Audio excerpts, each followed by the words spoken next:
선교가 중요한 일이라고 모르시는 분은 한 분도 없지요. 선교는 꼭 해야 된다고 생각하시는 목사님들도 다라고 생각이 듭니다. 그러나 실제로 하시는 분들은 그렇게 많지가 않은데, 우리 임마누엘 선교교는 1년에 한 차례 이렇게 선교 대회를 통해서 선교하는 교회를 만든다는 것은 자랑스럽습니다. 정말 자랑스럽습니다. 어떤 책에 보면 선교하지 않는 교회는 복음주의적인 교회는 아니다, 이런 글이 있어요. 근데 참 말하기 힘든 말이지만 저는 동의를 합니다. 선교하지 않는 교회는 복음주의적인 교회는 좀 멀다. 개인도 마찬가지입니다. 많은 분들은 우리나라에 잘못 생각하는 것 가운데 하나가 선교의 소명이라는 겁니다. 특별히 선교사로 부름받은 사람만 선교하는 것이다.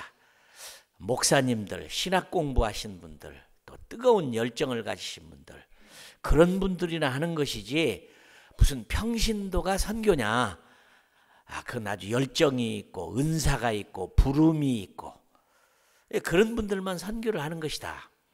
근데 여러분, 제가 시간이 없어서 말을 많이 못 드리지만, 제가 어느 날 가르치고 있는 여학생 둘이 22살 나이인데 대학을 막 졸업한 나이인데요, 우리 두 자매가 선교사로 헌신을 했어요. 근데 맨 앞에서 강의를 받고 있는데 굉장히 행복하지가 않아요. 근데 물어봤어요. 왜 선교사로 갈 사람이 행복하지 않느냐? 행복하게 훈련을 받아야 될 텐데. 그랬더니, 선교사님, 우리는 선교다 죽고 싶은데 소명이 없어요, 이러는 거예요. 대한민국에 제가 알기로 95% 정도의 성도들은 특별히 하나님이 너 선교사로 가라, 그런 꿈을 꾸었다든지 음성을 들었다든지 환상을 봤다든지, 난 어떤 분은 놀라운 분을 봤어요. 비행기를 타고 가는데 하나님이 가야 할 곳을 구름으로 글자를 써줬대요. 여러분, 오늘 가시면서 구름을 한번 잘 살펴보시기 바랍니다. 그러니까 이런 간증들을 하고 선교사를 간다고 하니까 앉아 계신 성령님들은 나는 아니구나, 그죠? 구름이 글자를 써진 적도 없고 꿈을 꿔본 적도 없고 누가 가라고 예언을 해본 적도 없고 환상을 본 적도 없으니까 나는 아니다. 저는 이렇게 얘기합니다. 선교에는 소명이 없습니다. 선교는 소명이 아니라 사명입니다. 우리가 마땅히 해야 할 일이지 특별히 너만 선교해라. 여러분 특별한 사람만 숨을 쉽니까? 특별한 사람만 아침, 점심, 저녁을 먹습니까? 아니죠. 특별한 사람만 찬양을 합니까? 아니죠. 특별한 사람만 기도를 합니까? 아니죠. 누구나가 다 우리의 소명은 예수님을 믿을 때 이미 받았습니다. 예수님을 믿을 때 소명을 받았어요. 어느냐 하면 구약에는 하나님의 소명이 없으면 주의 일을 못했습니다. 하나님이 특별히 레위족이라든지 기름을 부으신 왕이라든지 특별히 부름받은 선지자라고 하는 그 부름이 없으면, 영어로는 콜링이라는 것이 없으면 절대 주의 일을 못합니다. 레위족이 아닌데 성전에 들어갔다. 여러분, 우사가 뛰는 소가 이 법궤를 끌고 가는데 뛰니까 당연히 손을 잡고 못 뛰게 막을 거 아닙니까? 막았다가 즉사를 했어요. 아무나 하나님의 법궤를 손을 대는 게 아니에요.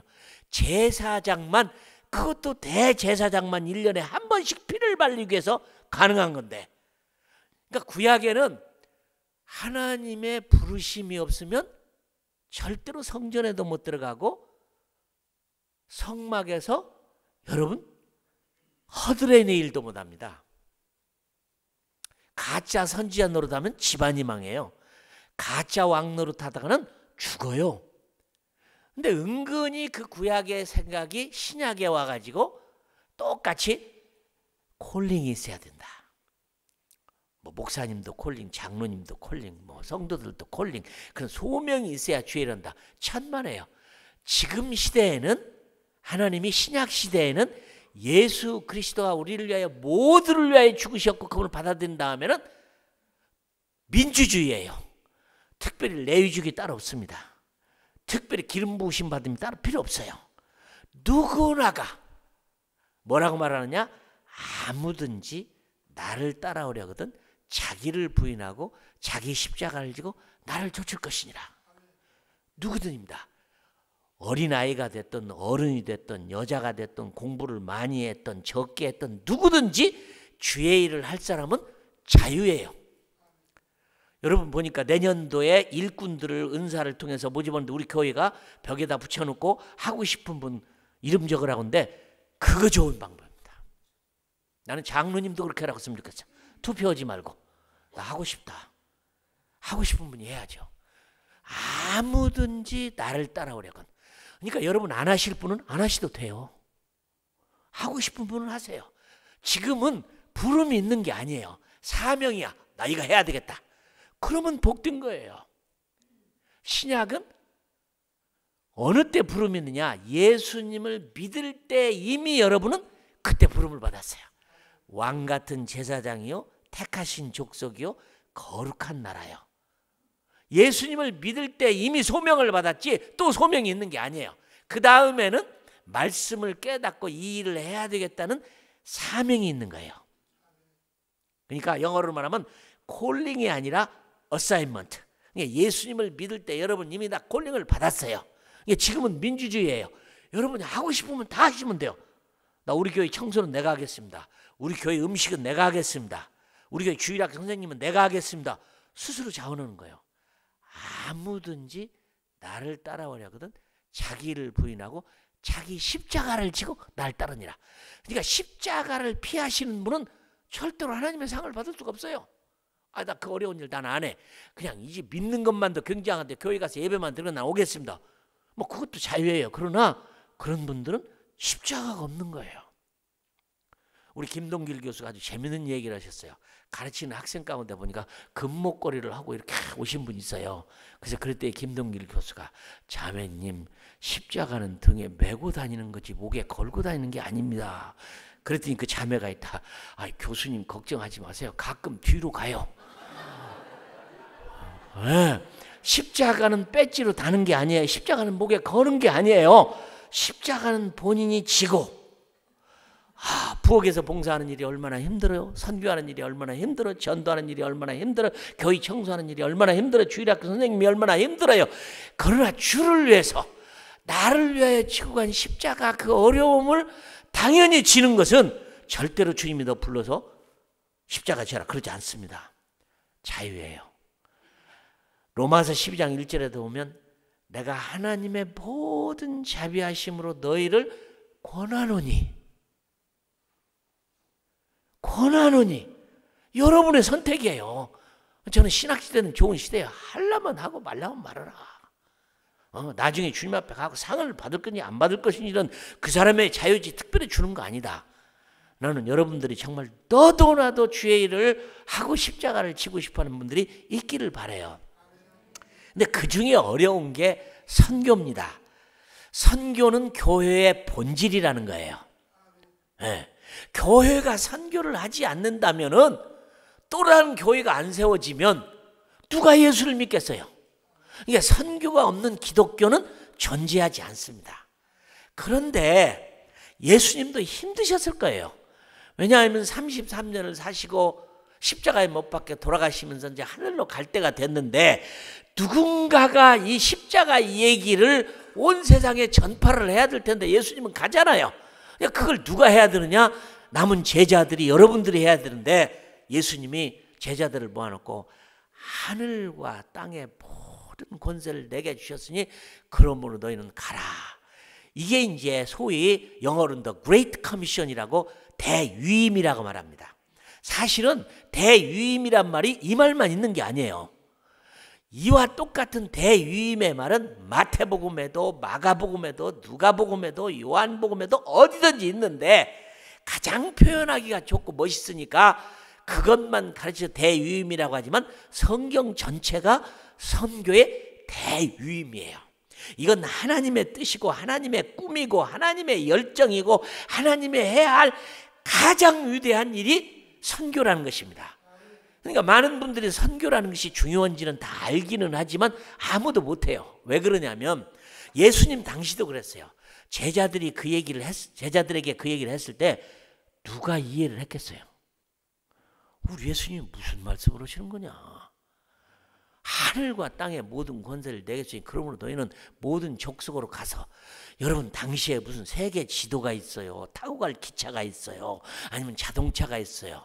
무슨 이렇게 나침판이 있어요? 아무것도 없는 시대. 그때 대한민국이란 나라도 웃었죠. 그런데 하늘과 땅의 모든 권세를 내게 주신 그러므로 가라.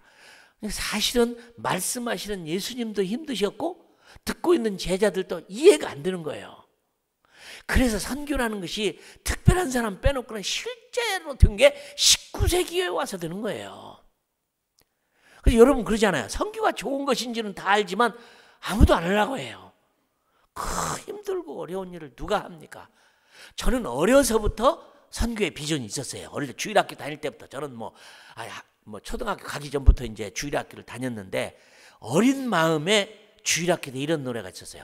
단일종이 땡땡땡 은은하게 들린다. 저 깊고 깊은 산골 오막살이에도 단일종이 울린다. 주일학교 다니시면 생각나잖아요. 제 어린 마음에 맞다. 예수님이, 하나님이 하늘 보좌를 버리고 땅에 인간으로 오셔서 우리 때문에 말구에서 태어나시고 나 때문에 십자가에서 내 죄 때문에 죽으시고 부활하시고 하늘로 올라가셨는데, 이 놀라운 단일종의 예수님 탄생한 얘기는 저 깊고 깊은 산골 오막살에도 들려줘야 되고 저 멀리 바닷가에 사는 어부들에게도 들려준단 말을 저는 어릴 때 그냥 선교의 마음을 그냥 가졌어요. 당연하잖아요. 그때 가졌어요. 그렇지만 크면서는 걱정이 되는 거예요. 야, 거기를 어떻게 가냐? 걸어서 가냐? 배를 타고 가냐? 비행기 타고 가냐? 그냥 가면 되는 것이냐? 커서도요 힘들었어요. 첫째, 제가 여권을 만들어서 선교사를 간다니까 드디어 꿈이 이루어지는데 우리 후배가 전화가 왔어요. 형님, 그 여권 어떻게 만들었어요? 여러분 미국 오신 분 알죠? 70년대 여권 만드는 거 외무부에 특별한 사람 백이 있어야 된다고 했잖아요. 누군가가 백이 없으면 그거 못 만들었어요. 여권 만들기가 쉽지 않은 나라. 달러는 무슨 달러도 없고. 그 여러분들 미국 오신 분들, 오래전에 오신 분들 비행기 표만 가지고 오셨느니 딱 100불 가지고 오셨느니 그런 얘기 많이 하시잖아요. 뭘 몰랐잖아요. 당시에 대한민국에서 외국에 나간다는 건 김포공항에 환영대가 있어가지고 거기 가는 분 비행기 흔들었잖아요. 이거 요즘에 그런 사람이 어디 있어요? 없죠. 저는 특별히 걱정이 영어도 잘 못하고 외국말도 잘 못하고 언어 능력도 없는데 나는 가서 어떻게 내가 이렇게 선교를 할까? 그게 고민이 있었는데 아니라도 할까? 고등학교 때. 그래서 영어를 좋아했어요. 근데 고등학교 때 기말고사 시험을 보는데 영어 시험을 보는데, 아니 우리 친구는 시험지를 봤더니 10분이나 됐나요? 답안지를 다 쓰고 나가버렸어요. 앞에다 딱 갖다 놓고. 시험 보다 말고 야 대단하다. 쟤는 어떻게 영어를 이렇게 잘해서 그냥 한 10분 만에 답을 다 쓰고 나가냐 해서 내가 너무 좋았어요. 놀랬어요. 그런데 담임선생님이 그걸 보더니 갑자기 저놈 잡아라 그러더라고. 벌써 도망가버리고 없어요. 그 왜 그런가 봤더니 시험지에다 답은 안 쓰고 맨 위에다 영어여 그대는 본국으로 돌아가라 그랬었어요. 아마 우리는 얼마나 속이 시원한지 그 힘든 그냥 영어, 그 그냥 잘 안 되는 영어를 죽도록 해야 되고 말입니다. 대한민국에도 지금 어학 시험을 잘 봐야 대학 좋은 대학 가잖아요. 그러니까 영어도 힘들어, 불어도 힘들어, 넛도 힘드니까 요즘에는 대한민국에는요 최고 인기 있는 게 아랍어래요. 아랍어가 훨씬 더 어렵습니다. 그런데 이 모슬렘들이 어떻게든지 막 이슬람화 시키려고 한국 정부에다 막 내고를 해가지고 쉽게 아랍어를 내서 점수 뜨게 만들고 대한민국 젊은이들이 써먹지도 못할 그 아랍어를 막 선택하는 거예요. 점수 달라고. 그러니까 여러분도 그러잖아요. 미국에 와갖고 얼마나 힘들어요. 그놈은 영어가 그렇게 잘 들리면 얼마나 좋을 텐데 안 들리잖아요. 그죠? 때로는 음식점에 주문을 했는데 딴 건 나온 다음에 괴로워요. 내가 영어를 잘못해서 딴 것이 나온 거냐, 저 사람이 실수를 딴 것 준 거냐, 말도 못하고 그냥 신청하지도 않은 거 그거 먹고 말입니다. 나는 미국에 와서 제일로 무서운 영어 단어가 뭐냐 하면 그런 거 신청으로 가갖고 잘한다는 영어로 몇 마디 딱 하는데 what? 이러면 그냥 기가 팍 죽어가지고 말입니다. 이게 아니 잘 알아들어야죠, 그죠? 난 제일로 무서운 영어가 뭐라고 얘기했는데 what? 그러면 그냥 아주 그냥 가슴이 철렁해요, 그죠? 그러니까 선교는 남의 나라 가는데 영어에다가 불어에다가 현지말에다가 현지말도 한두 개까지가 안 됩니다. 감비아는 막 다른 나라 말이 막 25개나 드는데 어떻겠어요? 7,500개의 언어.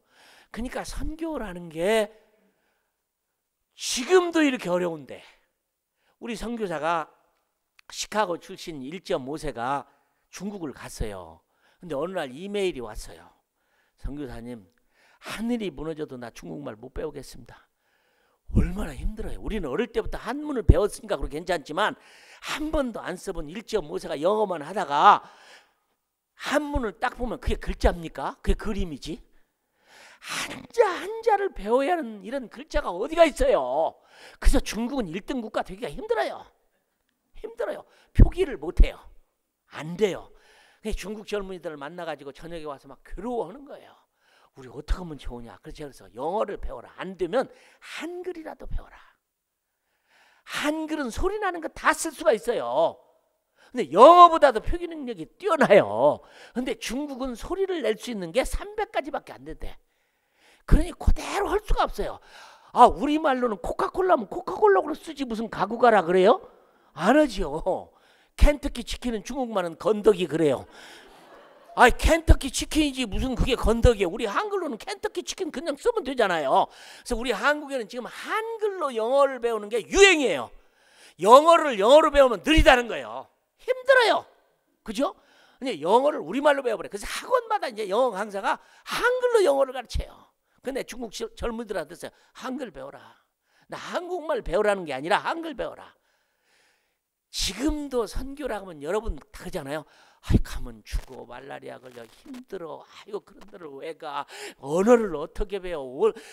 2000년이 지난 지금도 선교가 힘든데 예수님 당시에 제자들을 모아놓고 하늘과 땅의 모든 권세를 내게 주시니 그러므로 너희는 모든 족속으로, 그걸 이해를 하겠어요? 못하죠.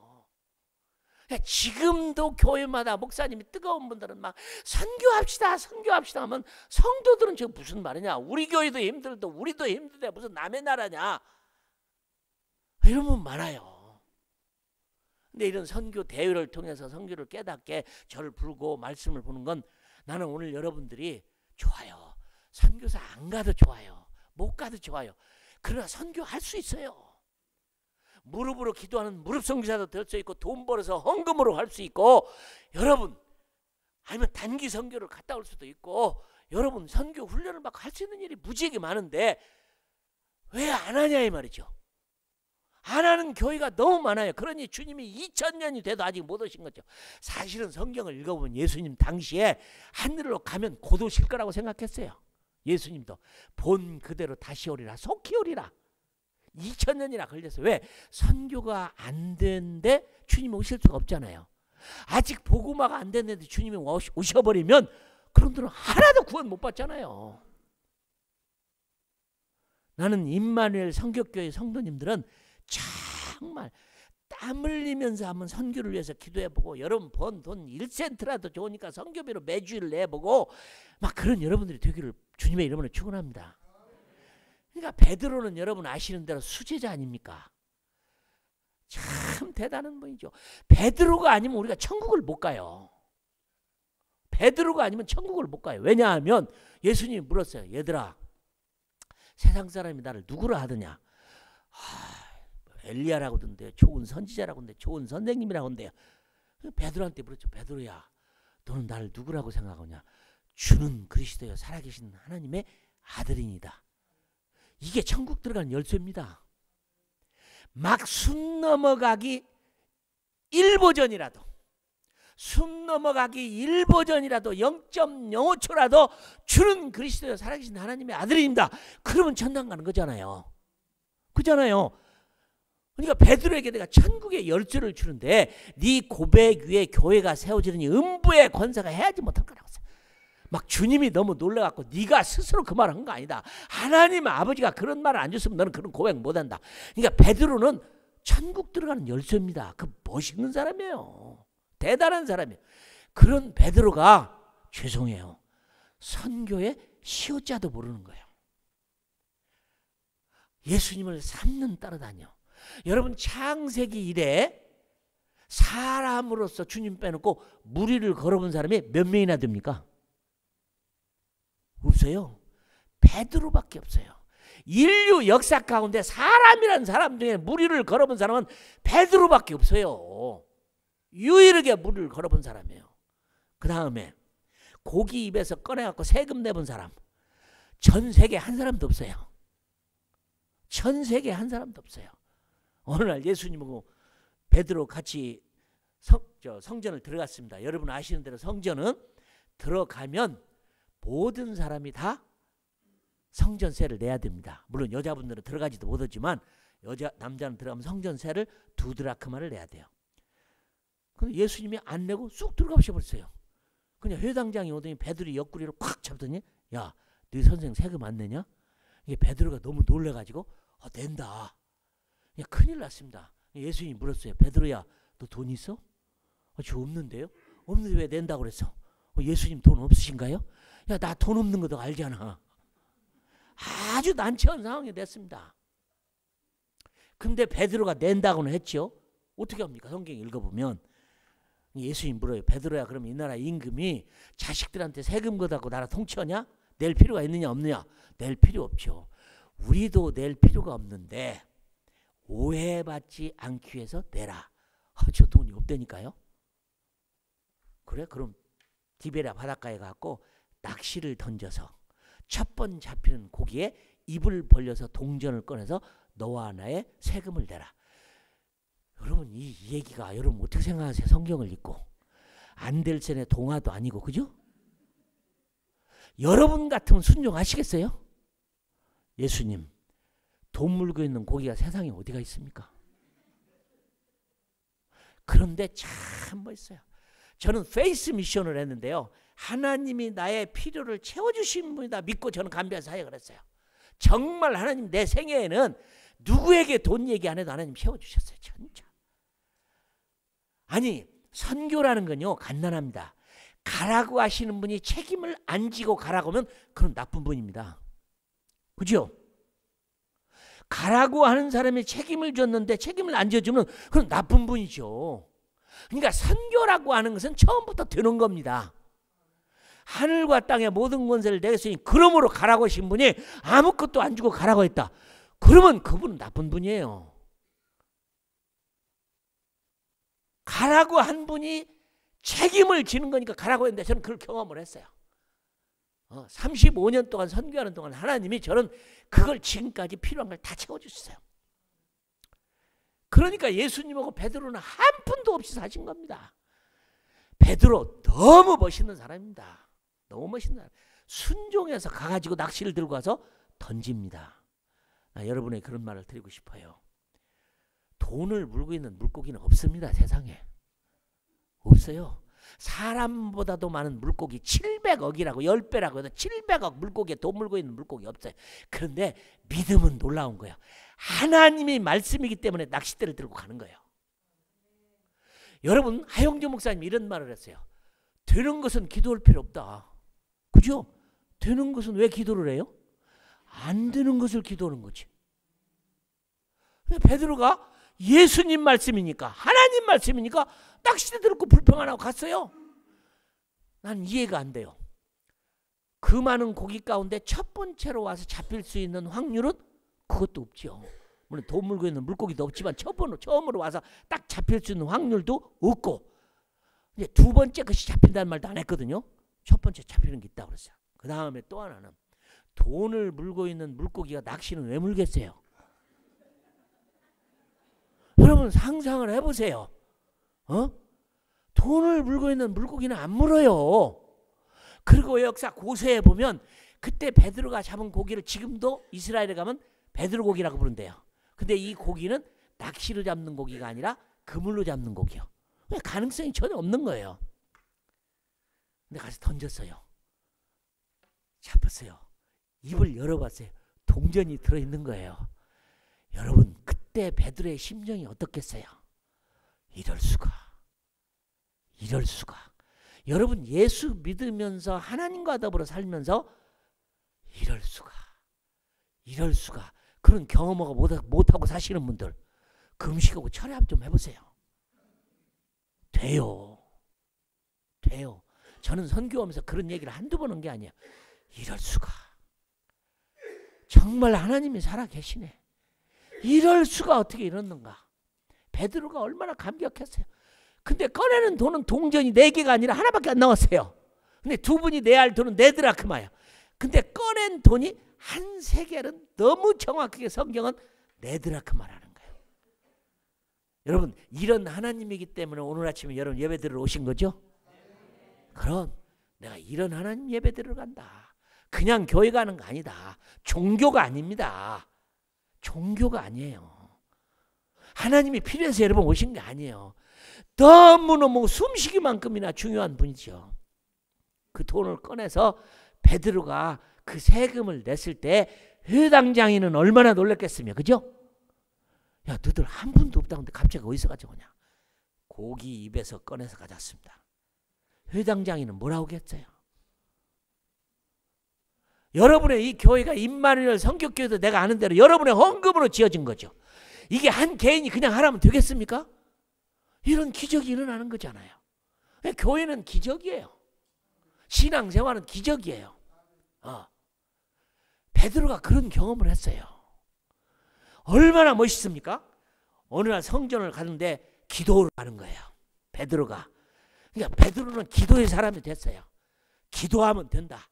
기도에 가서 아침 9시에 기도를 가는데 교회 앞에 거지가 앉아있죠. 한 푼 주세요. 근데 한 푼 달라고 자기를 쳐다보는 사람한테는 주머니에 뭘 내서 줘야지요. 근데 베드로는 돈이 없는 거 아시잖아요. 그 사람이 얼마나 실망을 했을까요? 근데 베드로가 이러는 거예요. 나는 은도 없고 금도 없고 땡전 한 푼 없다. 그럼 그 거지가 얼마나 실망을 했을까요? 야, 이거 뭔가 바라보려고 그러는데 나는 은도 없고 금도 없다. 그러나 내게 있는 것으로 내게 주느니 나사렛 예수의 이름으로 일어나 걸어라. 여러분은 이렇게 할 수 있습니다. 전도할 때 주님의 이름으로 하세요. 남을 위해서 기도할 때 주님의 이름으로 하세요. 난 당신에게 은도 못 주고 금도 못 주고 돈도 아무것도 못 줍니다. 그러나 내게 있는 것으로 내게 주느니 나사렛 예수의 이름으로 일어나 걸으십시오. 이런 말을 누가 하겠습니까? 셰익스피어가 할 수 있을까요? 톨스토이가 할 수 있을까요? 미국 서점에 있는 모든 책을 다 줄인다고 이런 말이 나올까요? 아무도 못해요. 베드로는 학교 문턱에도 안 가본 사람이에요. 못 배운 사람이에요. 이런 사람이 세상에서 아무도 할 수 없는 대문호인 톨스토이도 셰익스피어도 못하는 얘기를 했어요. 요 앉아 계신 여러분들은 그런 말을 할 수 있어요. 그죠? 그러면 그런 말을 하실 수 있죠. 이게 베드로입니다. 오순절을 경험하고 밖에 나가서 못 배운 사람이 한 번 설교에 4,000명, 50,000명씩 두 앞에 돌아왔는데 이런 베드로가 사도행전 10장에 가면 선교를 시옷자도 몰라요. 난 여러분들이 선교에 무지한 분이 안 되기를 바라요. 이제 하나님이 저는 당연하다고 생각합니다. 베드로가 당시에 어떻게 선교를 깨닫겠는가. 지금 2000년대에도 힘들었는데 여러분 19세기에 영국에서 켈틱이라고 하는 선교단체가 선교를 할 때 어떻게 한 줄 아세요? 그때만 해도 아무도 없죠. 배도 제대로 없고 기차도 자동차도 아무것도 없는 시절이니까 이 켈틱 선교사들이 배를 딱 탄 다음에 하나님 우리는 어디로 갈지 모릅니다. 주님은 우리들에게 길과 진리와 생명이 되신다고 했으니까 우리를 인도해 주세요. 어디를 갈지 모르는데 주님이 인도해 주세요. 그리고 배의 줄을 딱 끊어버리는 거예요. 그럼 파도에 밀려가지고 이 배가 그냥 유럽 천지를 돌아다니는데 그렇게 가서 선교를 했어요. 근데 요즘에는 24시간이면 못 가는 나라가 있습니까?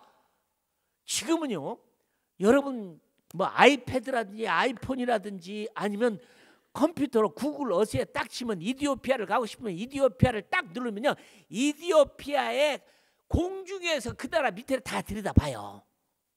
다 내려다봐요. 길이 어떻게 터지고 중간에 가다가 뭐가 있고 대통령 궁이 어디 있고 눈으로 다 봐요. 이런 시대가 됐어요. 이런 쉬운 시대가 됐음에도 불구하고 여전히 선교는 어려워요. 안 가요. 안 해요. 그러면 하나님 나라가 올 수가 없는 거죠. 근데 베드로는 죄송하지만 그렇게 능력 있는 삶을, 죽은 자를 살리고 천국의 열쇠를 받고 고기 입에서 돈을 꺼서 세금도 내고 그런 베드로가 선교를 몰라요. 그래서 고넬료라고 하는 사람이 초청을 했습니다. 그 집을 갔어요. 가서 보니까 로마 군인이야. 자기 식민지화하고 통치하는 사람이야. 기분이 나쁘니까 뭐라고 했냐면, 당신도 알다시피 나는 유대인입니다. 유대인이 이방인과 함께 교제를 하는 것이 위법인 줄 알거니와 왜 날 불렀습니까? 여러분, 이거 말이 돼요? 이거 말이 되냐고요. 이방인도 복음을 듣는 걸 예수님이 말해서 땅끝까지 가라고 이 얘기를 했음에도 불구하고 선교라는 생각을 아예 안 해봤기 때문에, 그 앞에 이방인이 자기를 초청해서 복음을 듣겠다고 하는데도 당신도 알다시피 나는 유대인인데 유대인이 이방인과 상종하는 것이 위법인 줄 알거니와 왜 날 불렀어? 제가요 참 유대인 전도하는 게 막 너무 힘들어요. 근데 하나님은 저에게 평생에 유대인을 아주 많이 만나게 했어요. 비행기를 타고 가다 옆자를 인사하고 물어보면 유대인이요. 근데 내가 복음을 전하려고 하면요 딱 돌아서 버려요. 나 지금 바빠가지고 딴 일을 하니까 죄송합니다. 기분이 나빠요. 장사꾼에게 뭐 살라고 하는데 내가 복음을 전도하려고 하면 싹 돌아서 물건도 안 팔아먹어요. 정말 속상하더라고요. 그러니까 이 유대인은 예수라고만 하면 그냥 이를 갈아요. 참 너무너무 놀라. 그래서 제가 한 번은 비행기를 타고 가는데 그날도 마침 유대인이 앉아 있어요. 여자분인데 어차피 전도는 안 되는 거 이 사람 약이나 좀 올리자 그랬어요. 내가 그래가지고 유대인이시군요. 자, 질문이 하나 있습니다. 무슨 질문이요? 제가 베니스의 상인이라고 하는 책을 읽어봤는데 거기에 나오는 샤이록이라고 하는 유대인 고리대금업자가 있는데, 안토니우스라는 사람이 사업을 하다 힘드니까 돈을 좀 빌리는데 몇 월 며칠까지 갚겠습니다 하니까, 못 갚으면 나는 당신에게 돈을 받는 게 아니라 가슴에서 한 파운드의 살을 떼내겠습니다. 그러니까 이제 그 샤이록이라고 하는 고리대금업자가 안토니우스를 굉장히 미워하는 거야. 싫어하는 거예요 그냥. 그러니까 돈 못 갚으면 나는 돈을 받는 게 아니라 네 가슴에서 살을 한 파운드를 떼겠다고 그랬어요. 그러니까 안토니우스는 특심을 갚을 수 있으니까 그럼 그렇게 하자고 약속에 사인을 했습니다. 이런 배가 늦게 와가지고 돈을 못 갚게 됐어요. 그런데 마침 다 와서 돈이 생겨서 갚으려고 하는데 더 준다고 해도 안 받아요. 난 돈이 필요 없습니다. 약속대로 당신 가슴에서 한 파운드의 살을 떼겠습니다. 이게 바로 베니스의 상인이잖아요. 여러분 읽어보셨잖아요. 나는 그 소설을 읽었는데 그 샤이록이라는 사람이 유대인이라는 게 아주 난 믿어진다고. 여자가 당황을 했어요. 유대인이. 왜 당신 셰익스피어가 쓴 게 그 거짓말인데 우리 유대인들이 얼마나 좋은 사람들이고 남을 돕는 사람들이고 그런 사람인데 그런 나쁜 얘기를 하냐고. 이래요. 그래서 나도 그렇게 생각하고 싶지 않은데 유대인들을 만나서 나는 예수 믿는 사람인데 당신들이 싫어하지만 그 예수가 내 삶을 변화시켰습니다. 그 예수를 증거하려고 하면 아무도 안 듣고 돌아서고 바쁘다고 하고 그냥 나하고 이 얘기를 않고 그냥 인격을 무시해서 나 기분이 나빠가 당신 유대인이라고 해서 나는 그 베니스의 상인의 샤이록이 믿어진다고 그랬더니 그 여자분이 그래, 사람도 여러 종류인데 나는 잘 들어줄 테니까 걱정하지 말라고. 그래서 그날은 그것 때문에 예수님 얘기를 다 했어요. 얼마 전에도 유대인을 하나 만났는데 내가 이렇게 얘기를 했습니다. 당신 유대인이지. 당신은 구약의 사람이고 나는 신약의 사람인데 구약과 신약 사람이 함께 합치면 좋은 일이 일어날 수 있는데 당신은 나를 유대인들하고 하고 나는 당신을 크리스찬들하고 얘기하지 않으니까 그게 안 된다. 내가 유대인이 될 수가 없대요. 될 수가 없대요. 강해요. 유대인이라는 자존심 베드로가 가지고 있는 거예요. 이 고넬료를 통해서 그 이런 사건이 일어났는데 고넬료가 딱 땅에 엎드려서 이렇게 해서 기도하는 가운데 천사가 하나가 나타나서 요바에 가면 베드로라는 사람이 있으니까 그 사람을 모셨다가 너와 내 가정이 복음을 듣고 구원받아라. 그러니까 이 고넬료라는 사람이 예수님을 안 믿는 사람이었지만 신심이 깊었어요. 막 유대인들도 많이 도와주고 가난한 사람들 도와주고 과부도 도와주고 좋은 일을 너무 많이 하니까 하나님이 불쌍히 여기서 천사를 보내갖고 복음을 들을 수 있는 길을 열어준 거예요. 근데 베드로는 갔는데 이 사람이 그리스 사람이 로마 사람이니까 기분이 나쁘고 그랬는데 그때 그 얘기를 듣는 순간에 탁 떠올랐어요. 하나님이 얼마나 답답하겠어요. 이 베드로가 선교를 모르니까. 그래서 선교를 가르쳐주기 위해서 하나님이 시청각 교육을 했는데 보자기에다가 그 여러 가지 짐승들을 담아가지고 이렇게 내려보내면서 시몬의 집에 있을 때 베드로야 너 배고프지? 이거 다 잡아먹어라. 이렇게 보니까 먹어서는 안 되는 더러운 짐승 벌레들 그런 것이 들어있으니까 저는 이거 어려서부터 안 먹습니다. 내가 깨끗게 한 것을 더럽다 막 잡아먹어라. 싫습니다. 잡아먹으려니까 싫습니다. 베드로는 3번 거역합니다. 여러분 성경에서 하나님의 명령을 이렇게 거역한 사람은 없어요. 이런 사람은 하나님도 교육이 안 됩니다. 그죠? 고집이 너무 세갖고 안 돼요. 그냥 그게 올라가 버렸어요. 그때 남아있는 건 고민밖에 안 남아있는데 음성이 들리기를 널 누가 찾아올 텐데 따라가라. 그게 고넬료의 집에 있어요. 베드로가 그날 저녁에 고넬료를 못 만났다면 선교에 눈을 못 떴을 거예요. 우리 문 목사님이 저를 데려온 이유도 여러분들에게 그러나 이 선교 주간을 통해서 선교했던 선교사를 통해서 왜 선교가 필요한지를 여러분에게 듣도록 하는 건데 여러분도 아직도 선교를 모르고 특별한 사람들이 하는 거고 부름받은 사람들이 하는 것이고 열정 있는 사람들이 하는 거지 나 같은 사람이 뭐 한 교회 충성하기도 힘들고 교회 일만도 힘든데 무슨 딴 것까지 하겠느냐 이렇게 생각할지 모르겠어요. 아니에요. 선교는 모든 사람이 해야 돼요. 기도 선교사, 무릎 선교사, 비즈니스 선교사, 보내는 선교사, 방문하는 선교사, 편지 선교사 많이 있죠. 많이 있죠. 어떤 방법으로든지 여러분 선교를 하셔야 돼요. 왜? 주님은 선교를 통해서 오시는 주님이에요. 선교라는 방법 외에는 종말론이 없어요. 무조건 기다리면 주님이 오실 거다? 그러면 주님 벌써 오셨어요. 북한에 우리 동포들이 얼마나 기다렸을까요? 올해가 70년대 되는데 70살 어렸을 때 예수님을 믿었던 우리 북한에 있는 가정교회의 성도들이 얼마나 눈물을 흘리며 주님 오시기를 기도했을까요? 안 오셨어요. 아무리 예배가 중요하지만 예배를 드려도 주님 안 오세요. 아무리 기도해도 주님 안 오세요. 굉장히 중요한 일이지만 주님이 오실 수 있는 유일한 방법은 이 천국 복음이 모든 민족에 증언되기 위하여 온 세상에 전파되리니 그제야 끝이 오리라. 선교라는 방법 외에는 구원받을 숫자가 채워지기 위해는 안 돼요. 근데 사도 바울은 선교를 비밀이라고 그랬어요. 그래서 제가 선교 강의를 하면 첫 시간에 늘 이런 말을 해요. 선교는 수수께끼다.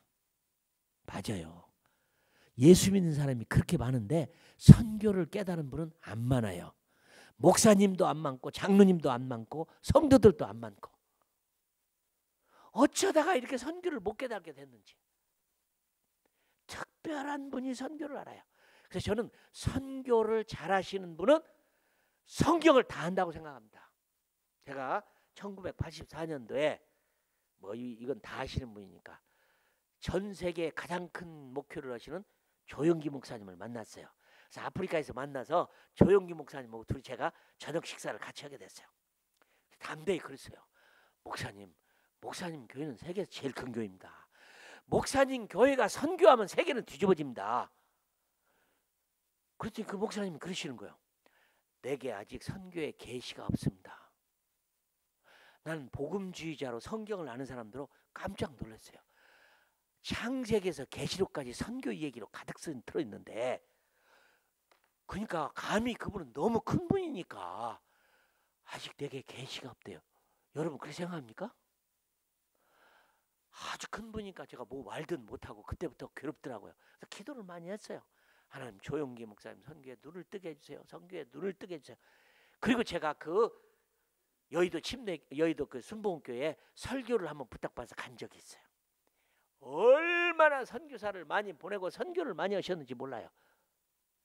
하나님이 그분의 눈을 여신 거예요. 그러니까 저는 큰 교회 목사님들 존경합니다. 막 수만 명씩 모이는 교회 목사님들 존경합니다. 그러나 그 목사님을 존경하지만 그 목사님이 선교를 모르시면 나는 부러워진 않아요. 나는 주일학교 아이라도 선교를 깨달으면 난 부러워요. 제가 어떻게 저걸 알았을까? 이 베드로는 오순절을 경험하고 10년이 지났는데도 고넬료의 집에 갈 때까지 선교를 해야 된다는 얘기를 모르고 있었다는 얘기는 참 안타까운 일이에요. 그렇지만 아주 늦게 깨달은 선교를 하지요. 성경에는 안 쓰여 있지만 그 베드로가 그걸 깨달은 다음에 예루살렘의 교회를 깨우고 그는 로마에 가서 복음을 전하다가 너무 핍박이 심어서 다시 도망을 가다가, 영화 이름을 기억합니까? 쿼바디스라는 영화. 쿼바디스 도미네. 그게 무슨 뜻이냐? 핍박이 심해서 로마를 떠나서 다시 돌아가는데 예수님이 로마로 가시는 장면을 환상을 본 거예요. 예수님 어디 가세요? 쿼바디스 도미네. 주여 어디로 가시나이까? 네가 도망가는 로마, 십자가를 피해서 도망가는 로마를 죽으러 간다.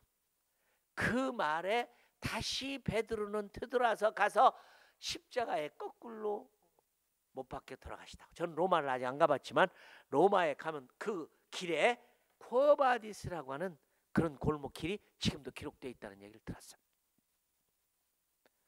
베드로가 늦은 선교지만 선교를 했어요.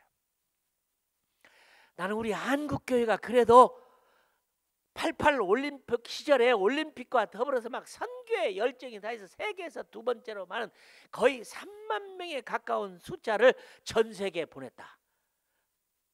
너무 자랑스럽습니다. 너무 자랑스러워요. 난 대한민국 사람인 게 얼마나 자랑스러운지 몰라요.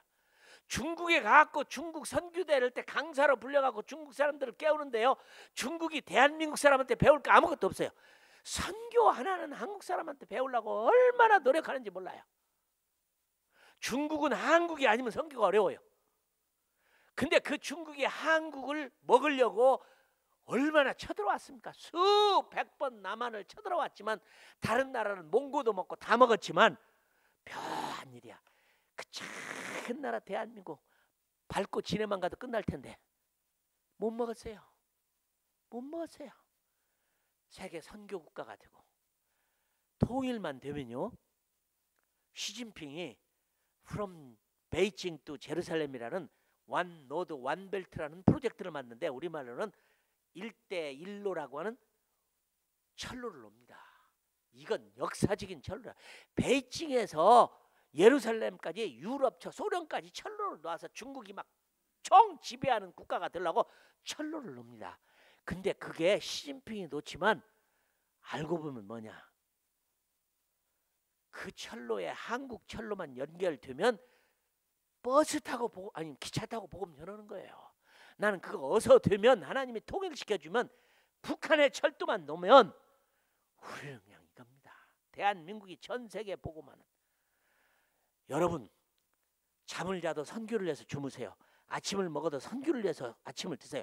사업을 해도 선교를 위해서 사업을 해보세요. 선교라는 목적을 놓고 한번 해보세요. 그리고 약속을 지켜보세요. 하나님이 여러분들을 엄청 축복하실 거예요. 그러면 한국 교회를 부흥시킨 다음에 경제를 부흥시켰어. 근데 중국은 어쩌면 부흥이 안 일어날 것 같아요. 왜? 경제 부흥이 먼저 일어나고 교회 부흥을 일으키려니까 안 돼요. 이미 세속화가 돼가지고 막 세속화가 얼마나 빠른지요. 중국은 걷잡을 수가 없어요. 옛날에 그 신앙들 다 버렸어요. 시골에 사는 사람들만 지금도 그 신앙을 지키는데 어떻게 될지 모르겠어요. 그러나 대한민국은 하나님이 이렇게 축복했는데, 아니 꽃도 안 피고 몇 년도 안 됐는데 선교가 벌써 죽어버리면 어떻게 되겠어요? 나는 임마누엘 선교교회가 뭐 너무 많이 하면 힘들지 모르지만 선교사 100명쯤 파송했으면 좋겠어요. 100명쯤 가능합니다. 여러분 가정 100가정이 돈 벌어서 내가 그까지 한 달에 1000불을 못하겠냐? 1000불 선교사 후원할 수 있는 100가정만 생기면 100명의 선교사 파송 가능해요. 왜 가능해요? 난 어떤 장로님을 만났는데 그분은 그러더라고. 우리 가정이 선교사 보내는 게 꿈입니다. 가정이 선교사 보내는 분 많아요. 1000불만 만들면 돼요. 생활비는 내가 보낼 테니까 다른 돈은 다른 데서 얻으십시오. 그러면 돼요. 비즈니스 키우세요. 선교를 목적을 두세요. 안 될 일이 없어요. 하늘과 땅의 권세를 받으신 분이 우리에게 하라고 하는데 저는 선교로도 재미가 있습니다. 페이스 미션. 하나님이 가라고 했으니까 그분이 채워주신다는 걸 믿고 하니까요. 정말 채워주세요. 묘하게 채워주세요. 거짓말처럼 채워주세요. 감사해요. 나는 여러분의 기적이 선교하는 개인, 선교하는 가정, 선교하는 교회 때문에 여러분에게 기적적인 역사가 일어나길 주님의 이름으로 축원합니다. 베드로의 늦은 선교, 늦었지만 한국교회가 다시 한번 시작하면 돼요. 여러분이 파송하세요. 한 가정이 안 되면 두 가정이 하세요. 500불씩 내면 되잖아요. 아이고 500불 너무 많다. 네 가정이 하면 250불씩만 내면 돼요. 그죠? 한 가정 250불씩만 내면 네 가정만 합치면 성사 하나 파송이에요. 여러분이 굉장히 어렵다고 생각하는데 그러지 않습니다. 사람은 제가 보내줄 테니까 돈은 여러분이 내세요. 지금 막 본물이 터졌어요. 본물이 터져. 중국 사람도 많이 돌아오고 시리아 난민들이 1160만. 시리아 난민은요 남은 사람도 난민이고 나온 사람도 난민이야. 난민이에요. 이들 배고프고 힘든 이들에게 옛날에는 그렇게 안 받아들이는 복음을 잘 받아들여요. 난민 선교 때가 됐어요. 하나님은요 엽니다. 어떤 방법으로도 열어요. 북한도 열립니다. 통일돼요. 기업과 한국 교회가 기차 타고 선교할 날을 저는 기대합니다. 하나님이 하실 거예요. 시작을 했으니 문 닫지 않을 겁니다. 할렐루야. 나 이런 선교 대회 너무 감사합니다. 1년에 한 번이지만 꼭 여러분 막 마음의 다짐을 한번 해서 저질러 보세요. 모험을 해보세요. 모험을 하지 않으면 기적은 안 일어납니다. 그죠? 모험을 하는데 기적이 왜 일어나겠어요? 하나님이 애굽을 선교하기 위해서 무슨 방법을 쓴 줄 아세요? 하나님의 선교 방법은 묘합니다. 야곱의 11번째 아들 요셉을 노예로 팔아먹어가지고 애굽 선교를 해요. 이 구약 선교는 참 신기해요. 하나님의 방법이었어요. 근데 한국교회에서 그런 얘기를 합니다. 이 젊은 여러분들 만약 선교 안 가면 몽땅 다 하나님이 노예로 팔아먹어버렸으면 좋겠다. 그러면 가서 국무총리 할 거라고요. 국무총리 할 거라고. 난 여러분의 자녀들 많이 선교사 보내기를 주님의 이름으로 축원합니다. 기도하겠습니다. 하나님 아버지, 베드로를 통해서 배우는 거 너무 감사합니다. 무리도 걸어보고 고기 입에서 돈도 내고 안진뱅이도 일으키고 죽은 자도 살리는 그가 정말 중요한 예수님을 따라다니면서 선교를 몰랐는데 우리 임마누엘 선교교회는 선교를 아는 교회고 선교를 하는 교회고 선교를 이루려고 선교의 완성을 위해서 세워진 교회인 줄 믿습니다. 여기에 다니는 우리 성도님들에게 눈을 열어주세요. 하나님 아버지, 이 선교의 눈을 열어주세요. 베드로가 열린 것처럼 늦은 선교지만은 하나님 아버지 선교사를 100명을 보낼 수 있을 만큼의 큰 복을 받는 교회가 되도록 하나님 기적을 베풀어 주세요. 축복하여 주세요. 예수님의 이름으로 기도합니다.